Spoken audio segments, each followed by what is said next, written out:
Pemirsa, dalam sebulan terakhir, 2 mayat wanita ditemukan dalam kondisi yang cukup mengerikan. Tubuhnya meringkuk di dalam sebuah koper dan dibuang di sebuah semak belukar.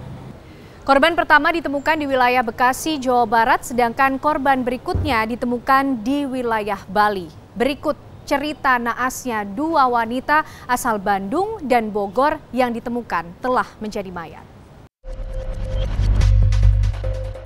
Saya sempat bertemu pelaku menepuk pundak saya sambil bilang sabar ya. Pelaku ini mendesak saya untuk saya curiga kepada papa saya. Saya sempat tanya karena saya melihat dia gelisah, dia bilang nggak ada apa-apa. Syok nggak percaya sama polisi, nggak mungkin.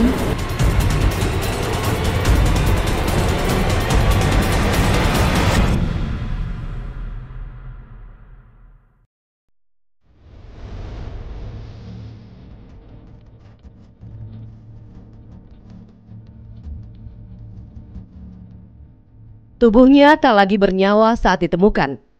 Kondisinya pun mengenaskan, meringkuk di dalam sebuah koper. Nasib tragis inilah yang dialami Rini Mariani dan wanita berinisial RA, 2 wanita asal Bandung dan Bogor, Jawa Barat.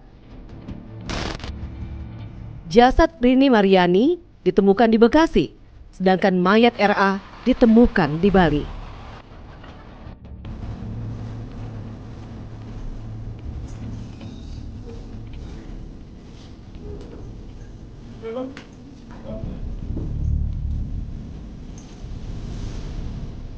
Pria bernama Ahmad Arif Ridwanullah hanya bisa tertunduk saat polisi meringkusnya. Aksi keji pria berusia 28 tahun ini sempat menggegerkan warga Kabupaten Bekasi. Iya, Ariflah yang ternyata menjadi pembunuh Rini Mariani, wanita asal Bandung, Jawa Barat, yang mayatnya ditemukan tersimpan di dalam sebuah koper.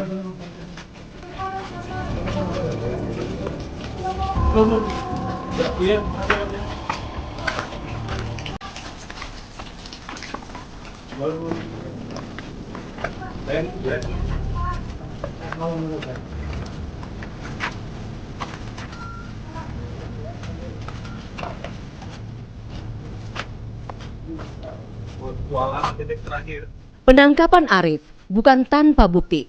Polisi yang melakukan penyelidikan kasus ini menemukan bukti kuat soal keterlibatan pria yang baru saja menikah ini.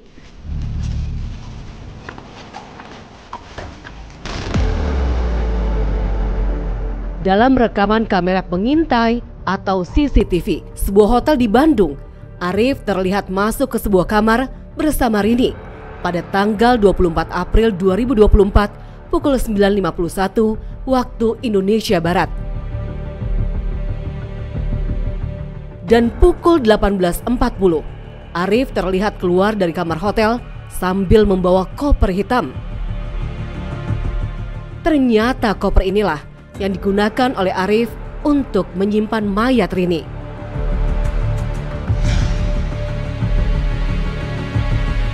Keesokan harinya, koper yang dibawa oleh Arif inilah yang ditemukan di pinggir Jalan Raya Kalimalang, Kecamatan Cikarang Barat, Kabupaten Bekasi. Koper berisi mayat Rini pertama kali ditemukan oleh seorang petugas kebersihan yang kebetulan sedang bertugas di pagi itu. Saat ditemukan, tak ada satupun identitas yang menempel di tubuh Rini. Saya lagi ngambil sampah, Pak. Ya, ngambil sampah. Terus tiba-tiba saya melihat koper yang mencurigakan. Itu sempat dibuka dulu nggak? Enggak dibuka, soalnya ada kunci. Saya nggak berani buka. Setelah itu? Setelah itu saya lapor kepada korlap saya. Selanjutnya gimana lagi? Ya itu korlap saya lapor ke polsek. Ya identitas itu belum ketahuan, Pak. Cewek atau cowoknya ya. Ya kayaknya sih dari ininya posturnya cewek. Tapi itu kondisinya gimana, Bang? Tertekuk atau gimana? Pas dibuka ada luka-luka nggak, Pak? Atau potong-potongan gitu? Nggak ada, cuma kelihatan badannya aja. Oh, cuma badannya aja ya? Ya. Itu Pak ada ciri-ciri pakai baju apa gitu, Pak, korbannya, Pak? Enggak, udah dibungkus pakai warna merah. Aparat Kepolisian Resort Metro Bekasi yang melakukan olah TKP akhirnya berhasil mengungkap identitas mayat Rini. Sepekan setelah penemuan mayat Rini, polisi akhirnya meringkus Arif di wilayah Palembang, Sumatera Selatan. Berdasarkan penyidikan polisi, rupanya saat membuang jasad Rini, Arif dibantu oleh adik kandungnya, Aditya Taufik. Keduanya pun kini telah ditetapkan sebagai tersangka.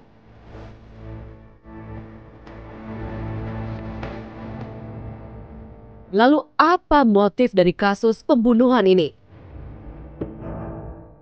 Berhasil mengamankan tersangka, yang mana tersangka tersebut dengan identitas adalah AARN. Kemudian tersangka yang kedua adalah AT. Motif daripada tersangka melakukan pembunuhan ini disebabkan karena tersangka tidak terima ataupun tersinggung dengan perkataan korban yang meminta pertanggungjawaban untuk dinikahin, sehingga membuat tersangka sakit hati dan melakukan pembunuhan. Di samping itu juga ada motif ekonomi, yang mana tersangka ini mengambil uang korban.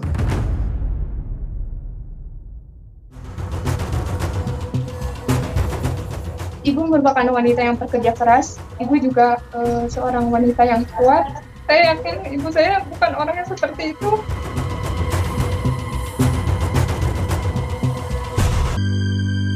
Keluarga korban Rini Mariani yang mayatnya ditemukan di dalam koper di wilayah Bekasi tak percaya begitu saja dengan pengakuan pelaku.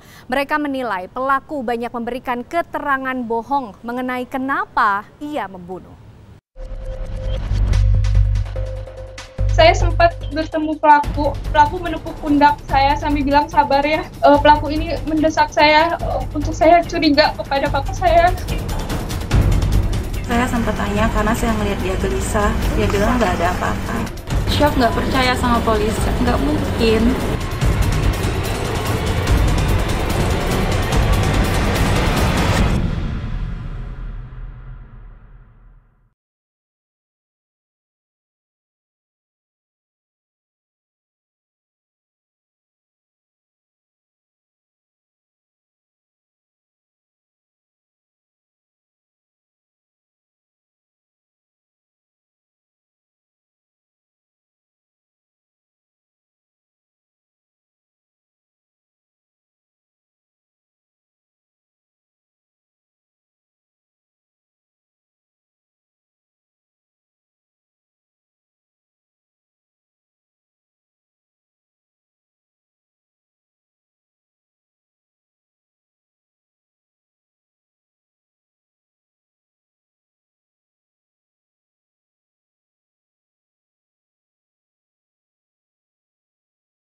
Sementara itu, anak korban Alia Dian Permata begitu terkejut saat pertama kali mendengar sang ibu tewas terbunuh.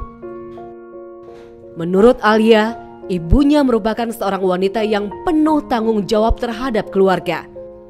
Saya dan ibu saya, kita hidup cuma bertiga. Saya, ibu saya, dan adik saya. Kita semua cewek bertiga. Kemana-mana kita bertiga. Ibu merupakan orang yang sangat terbuka kepada saya. Ibu merupakan wanita yang bekerja keras. Ibu juga seorang wanita yang kuat. Ibu juga selama ini yang membiayai saya sama adik saya, ibu saya. Jadi saya yakin ibu saya bukan orang yang seperti itu.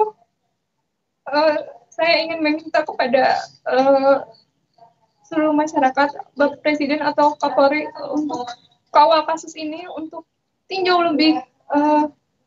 kembali atas pengakuan dari pelaku, karena pelaku ini orangnya menurut saya manipulatif. Ada hal yang membuat Alia begitu tak percaya kalau pelaku pembunuhan ibunya adalah Arif. Karena saat mencari keberadaan sang ibu, Alia sempat bertemu dengan Arif di kantor ibunya. Saya sempat bertemu pelaku minggu kemarin sekali. Itu saya menanyakan info kabar dari ibu saya di kantor. Tapi pelaku hanya biasa saja. Pelaku sempat menenangkan saya. Pelaku menepuk pundak saya sambil bilang sabar ya. Pelaku ini mendesak saya untuk saya curiga kepada papa saya. Saya juga nggak nyangka. Sementara itu, Alia juga sebelumnya tidak mengenal dengan sosok Arif karena ibunya tak pernah bercerita tentang teman kerjanya itu. Ibu dan pelaku hanya sebatas teman kerja. Ibu juga sebelumnya tidak pernah membicarakan tentang pelaku. Biasanya ibu orangnya emang terbuka semua cerita kepada saya.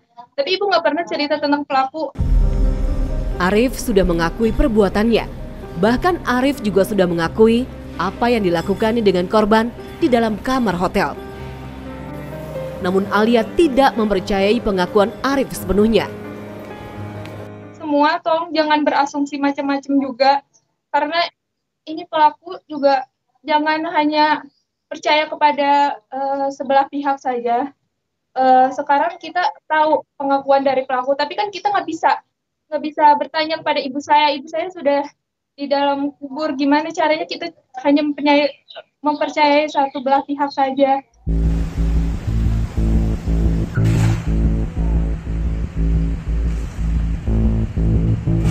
Ahmad Arif Ridwanullah, akibat perbuatannya, pria ini batal melangsungkan resepsi pernikahannya. Masalah yang sedang ramai ini, kita tahu tidak kalau pelaku ini suami kita tuh melakukan pembunuhan? Tidak tahu sama sekali. Tidak tahu. Nah, dia kan kemarin sempat balik ke rumah nih. Pernah nggak pelaku cerita ada masalah apa gitu? Nggak pernah ada. Bahkan saya sempat tanya karena saya melihat dia gelisah. Saya tanya ada apa ada yang disembunyikan. Dia bilang nggak ada apa-apa. Nah, waktu suami ditangkap, rasa kita, reaksi kita yang apa sih? Syok, nggak percaya sama polisi. Kayak nggak mungkin. Terus kita ada menerima uang dari pelaku atau apa itu? Saya tidak tahu menau urusan uang itu. Nah, terus nanti kedepannya hubungan dengan suami itu gimana? Bakal apa gitu? Nanti akan kami bahas bersama keluarga besar dan juga keluarga dari pelaku. Arif sendiri resmi menikah 2 hari sebelum puasa Ramadan kemarin.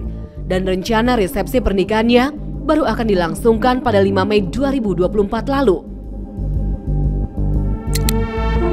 Sebagian uang sewa gedung sudah dibayar, undangan pun sudah disebar. Namun apa daya, semua itu gagal karena perbuatan keji Arif. Sebenarnya Arif itu ke Palembang dalam rangka persiapan untuk resepsi itu. Baru 3 hari di Palembang terjadilah penangkapan Arif. Ya memang selama 3 hari berdasarkan keterangan daripada adik Rista, memang sholat dia tidak pernah tinggal, ya tetap dia uangnya santun. Cuman adik Rista ada ngomong sama bapak, dia gelisah. Nah, setelah, ada yang beda ya? Setelah adik Rista nanyakan ngapa gelisah, tidak ada masalah apa-apa. Nah, itu respon dari Arif. Ali Rahman pun menceritakan soal penangkapan Arif saat itu. Menyangkut masalah penangkapan Arif ini malam, memang ada dihubungi oleh pihak Polsek. Oh, lah dikabarin dulu ya Pak ya. Terkait menyangkut masalah alamat yang ditanyakan anggota Polsek di sini. Nah, itu setelah kita temukan alamatnya itu, ya langsung yang ditanyakan ya terkait dengan nama Delista. Delista. Kemudian dia memberikan CCTV dengan kita Kemudian dia nanyakan suami Adelista ini orang mana, kita bilang orang Jakarta. Kata dia, di mana rumahnya, langsung kita kasih tahu. Bukan hanya Rini Mariani, wanita asal Bogor, Jawa Barat juga bernasib sama. Ia dibunuh dan mayatnya juga dimasukkan ke dalam sebuah koper oleh pelaku.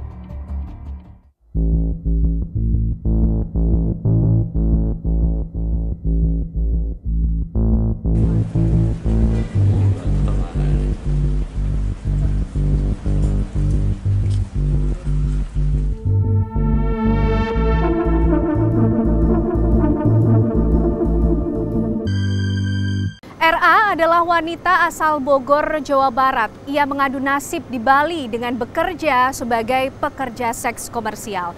Melalui aplikasi Kencan, ia menjajakan tubuhnya kepada para pria hidung belang. Namun siapa sangka hidupnya berakhir di dalam koper di tangan pria yang menjadi teman kencannya. Saya sempat bertemu pelaku menepuk pundak saya sambil bilang sabar ya. Pelaku ini mendesak saya untuk saya curiga kepada papa saya. Saya sempat tanya karena saya melihat dia gelisah. Dia bilang nggak ada apa-apa. Syok, nggak percaya sama polisi, nggak mungkin.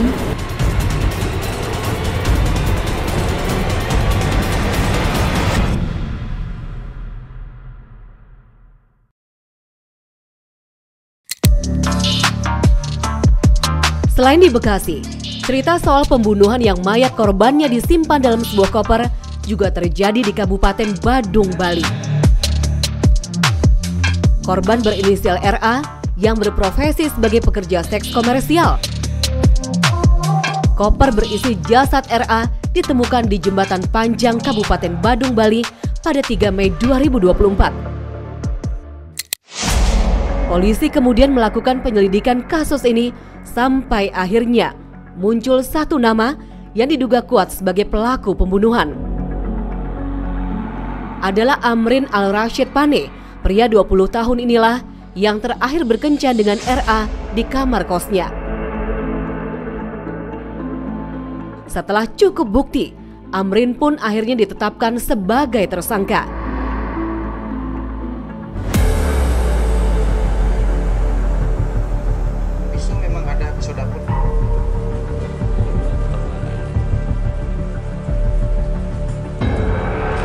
Amrin kini jadi pesakitan.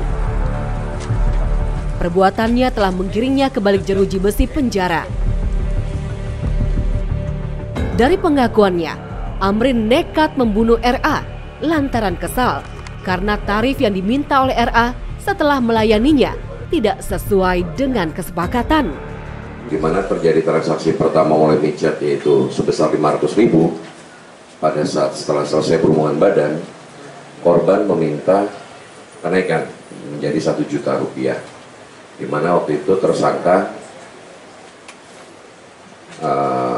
tidak mau karena sudah kesepakatan pertamanya itu 500.000, tetapi korban bersikeras untuk meminta tambahan. Apabila tidak diberikan, korban akan memanggil teman-temannya. Oleh sebab itu, pelaku panik, langsung mengambil pisau. Kasus-kasus kekerasan terhadap perempuan belakangan ini marak terjadi. Hampir setiap hari kita mendengar ada wanita yang terbunuh dengan cara yang cukup keji. Perempuan yang dianggap sebagai kaum lemah kerap menjadi sasaran kemarahan kaum pria dengan alasan beragam. Menyimpan mayat korbannya ke dalam koper dianggap sebagai cara yang paling aman oleh pelaku untuk menghilangkan jejak kejahatannya. Namun semua itu terbantahkan. Tak ada kejahatan yang sempurna dan setiap kejahatan pasti meninggalkan jejak.